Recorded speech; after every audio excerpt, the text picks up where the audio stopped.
আসসালামু আলাইকুম আদাব। আশা করি আপনারা সবাই ভালো আছেন। এই লোকটি ভালো নেই, এই লোকটি কেমনে ভালো থাকবে? এই কনকনে শীতের মধ্যে কেমনে ভালো থাকবে? গায়ে একটা চাদর নেই। তাই আমরা আমাদের সংগঠনের পক্ষ থেকে এই লোকটির জন্য একটি চাদর নিয়ে এসেছি। ভাই, আপনি এই চাদরটা গ্রহণ করে আপনার এই কনকনে শীতের মধ্যে যে আপনার যে অবস্থা হচ্ছে, আমার তো দেখে খারাপ লাগছে, আমাদের দেখে খারাপ লাগছে, সেই জন্য আপনার জন্য চাদর আনছি। আপনার আর কিসের প্রয়োজন ভাই?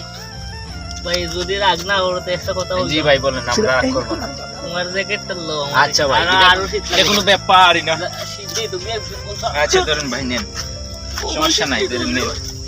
লাগান। বহুত পায় ওর মনে ভাই। আচ্ছা ভাই, আল্লাহ আচ্ছা তোমার ভাই। বড় আচ্ছা দোয়া করবা, দোয়া তো অবশ্যই। আচ্ছা, আসসালামু আলাইকুম দর্শক। জ্যাকেট লাল হইছে। আপনারা ওই লোকটির জন্য বালা দিয়ে ফিন দিয়ে। আচ্ছা ভাই, আচ্ছা আচ্ছা আচ্ছা